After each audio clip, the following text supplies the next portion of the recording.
my name is Allison Potter and I'm here to demonstrate the cross-connection and backflow educational model. I'm going to go ahead and do a run-through of all 4 scenarios in the model for proper utilization of the model. First, we have 2 back pressure scenarios. One is a private water well, which is located here, which is a private pump connected to the main system. Here in the office building, we have a pressurized vessel, and in this case it's a boiler, which is connected to the water system. And then we also have 2 back siphon scenarios.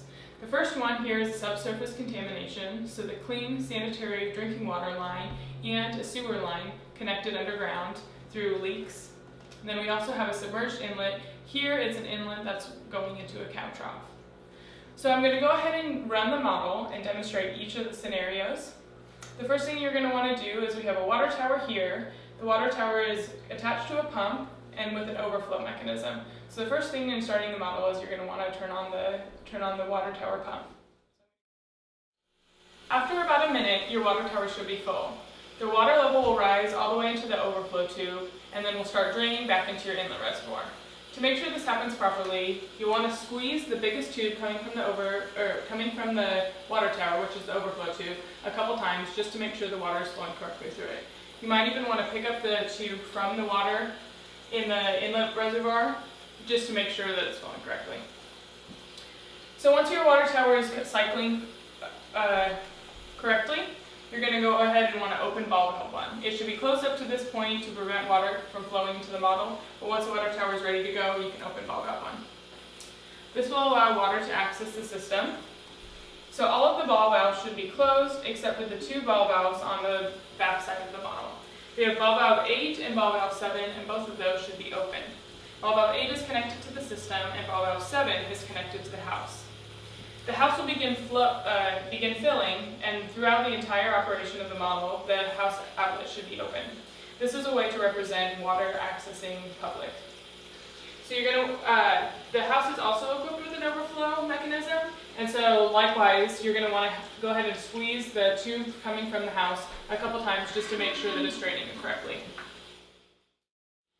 Once water has entered the system and the house is filling and draining correctly, you can operate any of the scenarios on the model. I'm going to start with the back pressure scenarios. The first one we have here is a private water well. This is when a private water well with pump is connected to the main system through a cross connection.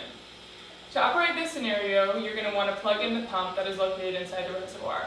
You can do this when you plug in the water tower pump or right before operating the scenario.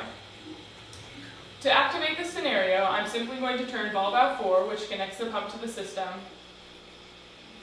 And you can see that red dye comes from this reservoir and enters the system here and eventually the house here. Once contaminated water has entered the house, you can go ahead and close ball valve 4 and let the water drain out of the house. The second back pressure scenario is a pressurized vessel located inside the office building. You can do any pressurized system, but here we have a boiler. So the way to pressurize the system is to pump this handle. It'll probably need to be pumped 3 to 5 times to pressurize it enough to overpower the system. You can do this before operating the model, or you can do it while you run the scenario to show that it's pressurized. The only ball valve you need to turn for this scenario is ball valve 6, which is where it connects to the system. And when you turn ball valve 6, you'll notice the green dye located inside the reservoir enter the system and eventually the house.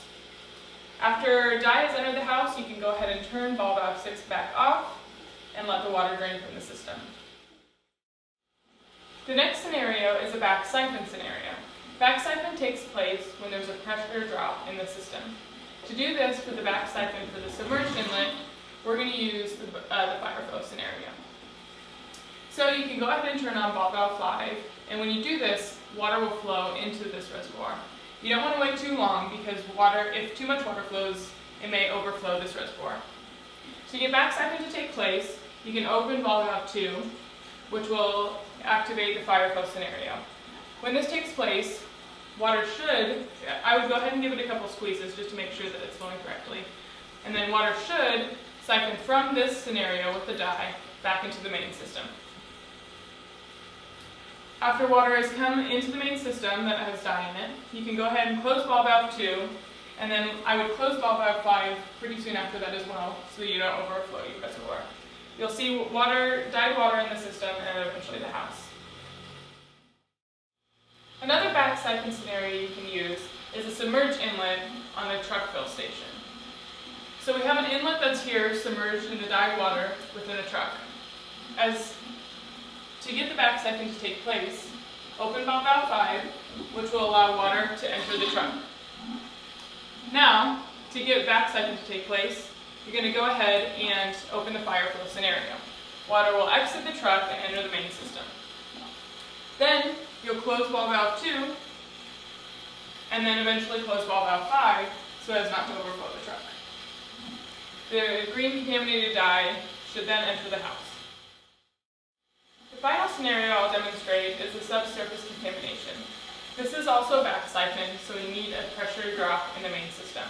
We achieve this through using a main break.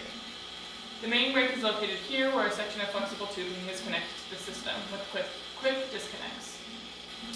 So first you'll see here in the model that there are 2 lines. The top one is the sanitary line, which is the drinking water line, and the bottom is the sewage line, which houses the contamination. Both lines in this case have cracks in them. So I'm going to go ahead and open this one, which will allow dye to enter the system through the bottom line, which is the sewage line. Because there's a crack, you'll see the dye contaminate the entire box. I'll go ahead and open ball valve 3, which allows water to flow into the surrounding area through the sanitary drinking line. So water will enter the system, and then there's an overflow mechanism placed on the bottom there. So with positive pressure, you get water coming out and not entering the system. But when the main break takes place, I'm going to disconnect this flexible tubing, and there will be a pressure drop in the system. At this point, I'm going to go ahead and close ball valve 8, and I'll also close ball valve 1 so that maintenance can be done on this section of tubing. When this takes place, you'll see that water siphons from this top line, which was our drinking water line, into the system here, causing contamination. I'm going to open ball valve 1, after fixing the main, and open ball valve 8, and you'll see that the contamination there will either enter the house or will circulate through the system. So that contamination, even if it doesn't make it into the house, has made it into the drinking water system. A few things to keep in mind to ensure successful operation of your system is first, turn off ball valve 1 when you're not demonstrating a scenario on the model. This helps save water and recirculates from the water tower to the inlet reservoir. Secondly, you're going to want to make sure any tube is free of kinks. This would prevent water flow and could potentially overflow any one of your scenarios. You also want to make sure to turn off ball valve 5 when you're not using that scenario so that that scenario does not overflow. The last thing is you're going to want to make sure any tube free falls off the table into the exit or inlet reservoir so that nothing overflows and so that the water can drain effectively. That concludes the presentation of the cross-connection and backflow educational model. For more detailed information on any of these scenarios, utilize the operations manual which accompanies the model. The best way to familiarize yourself with the model is to practice it yourself. Good luck!